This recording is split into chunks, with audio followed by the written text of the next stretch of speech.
12 tahun yang lalu, seorang wanita dari Asia datang ke Perancis untuk kuliah di salah satu universitas terkenal di Paris. Dia memang cerdas, bahasa Perancis dan Inggrisnya pun sangat baik sehingga lulus seleksi.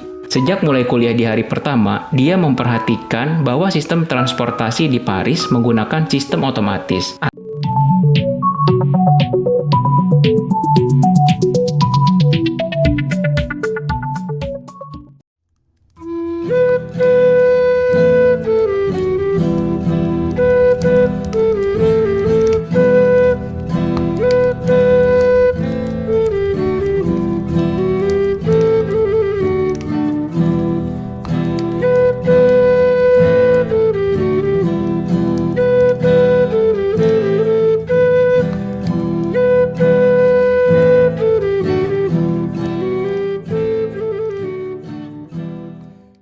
'Hukuman pembuangan bagi Israel telah usai karena inisiatif Allah.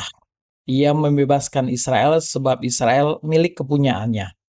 Allah memperkenalkan dirinya sebagai Allah yang Maha Kudus, Raja Israel, ketika Ia melepaskan umatnya itu. Penyataan identitas itu dilakukannya sebagai sebuah proklamasi. Hal ini ditujukannya kepada ilah-ilah lain dan semua bangsa di bumi karena mereka beranggapan Allah Israel tidak berkuasa untuk menolong umatnya. Allah memulihkan keadaan Israel sebagai hubungan antara Israel dan Allah menjadi baru lagi. Pembaruan hubungan itu digambarkan sebagai hal yang ajaib, bagai jalan di padang belantara, sungai-sungai di belantara, dan air yang memancar di padang gurun. Hasilnya, umat Allah akan memuliakan namanya. Bahkan binatang hutan, serigala, dan unta melakukan hal yang sama.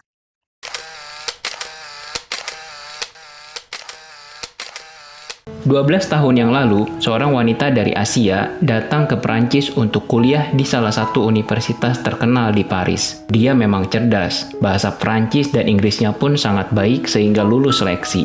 Sejak mulai kuliah di hari pertama, dia memperhatikan bahwa sistem transportasi di Paris menggunakan sistem otomatis. Artinya, Anda membeli tiket sesuai dengan tujuan melalui mesin. Setiap pemberhentian kendaraan umum memakai cara self-service dan jarang sekali diperiksa oleh petugas. Bahkan pemeriksaan insidentil oleh petugas pun hampir tidak ada.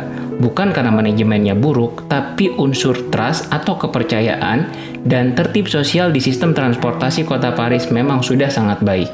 Akhirnya lama-kelamaan, si mahasiswi tersebut menemukan kelemahan sistem ini. Dan dengan kecerdasannya, dia bisa naik transportasi umum tanpa harus membeli tiket dan dia sudah memperhitungkan kemungkinan tertangkap petugas karena tidak membeli tiket sangatlah kecil. Sejak itu, dia selalu naik kendaraan umum dengan tidak membayar tiket. Ia menganggap hal itu sebagai salah satu cara penghematan sebagai mahasiswa miskin yang dengan cara apapun kalau bisa irit ya diirit. Dia bahkan merasa bangga karena dianggapnya itu sebagai kehebatan yang tidak bisa dilakukan oleh sembarang orang. 4 tahun pun berlalu, perempuan muda itu pun tamat dengan cum laude dari fakultas favorit dan universitas ternama di Paris dengan angka indeks prestasi kumulatif yang sangat bagus. Hal itu membuat dirinya penuh percaya diri.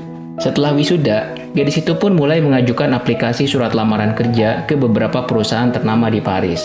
Pada mulanya semua perusahaan yang dikirim surat lamaran via email merespon dengan sangat baik karena IPK-nya yang tinggi dan lulusan universitas top di Paris. Tapi beberapa hari kemudian, semuanya menolaknya dengan berbagai alasan.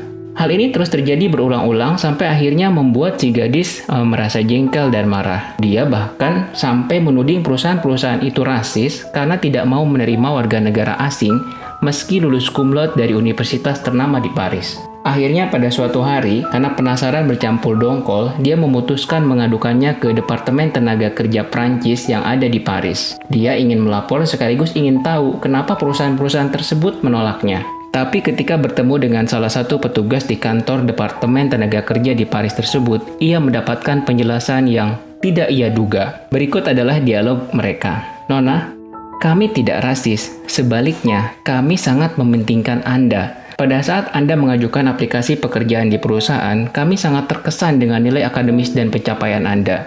Sesungguhnya, berdasarkan kemampuan Anda, sebenarnya Anda adalah golongan pekerja yang kami cari-cari.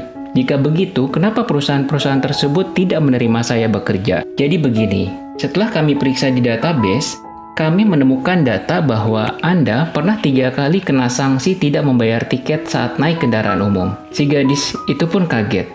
Ya, saya mengakuinya. Tapi apakah karena perkara kecil tersebut semua perusahaan boleh menolak saya? Perkara kecil?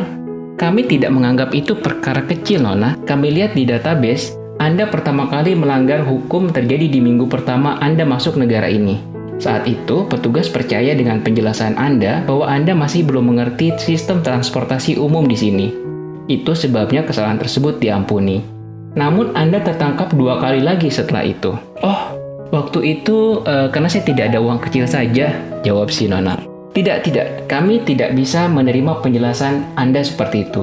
Jangan anggap kami bodoh. Kami yakin Anda telah melakukannya ratusan kali sebelum tertangkap. Si gadis itu pun menjawab, baiklah, tapi itu kan bukan kesalahan besar. Kenapa harus begitu serius? Lain kali saya perbaiki dan berubah kan masih bisa, jawab si gadis. Petugas itu pun berkata, maaf, kami tidak menganggap demikian, Nona. Perbuatan Anda membuktikan 2 hal. Pertama, Anda tidak mau mengikuti peraturan yang ada. Anda pintar mencari kelemahan dalam peraturan dan memanfaatkannya untuk diri sendiri. Kedua, Anda tidak bisa dipercaya. Banyak pekerjaan di berbagai perusahaan di negara Prancis bergantung pada kepercayaan atau trust. Jika Anda diberi tanggung jawab atas tugas di suatu wilayah, maka Anda akan diberikan kuasa yang besar. Karena efisiensi biaya, kami tidak akan memakai sistem kontrol untuk mengawasi pekerjaan Anda. Hampir semua perusahaan besar di Prancis itu mirip dengan sistem transportasi di negeri ini.